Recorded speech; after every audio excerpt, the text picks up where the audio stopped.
এক ছিল ছোট এক চড়ুই পাখি। সে ছিল খুব চঞ্চল আর ভীষণ লোভী।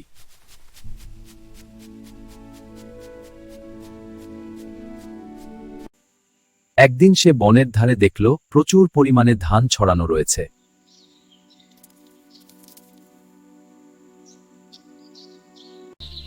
অন্য পাখিরা অল্প খেয়েই চলে গেল, কিন্তু চড়ুই ভাবল, সব খাবার আজ আমি একাই খাবো।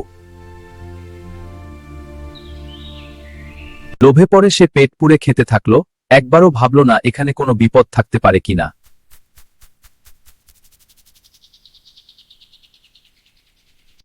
হঠাৎ এক ঝটকায় শিকারীর জাল তার উপর পড়ে গেল। বেশি খাওয়ার কারণে সে দ্রুত উঠতেও পারল না।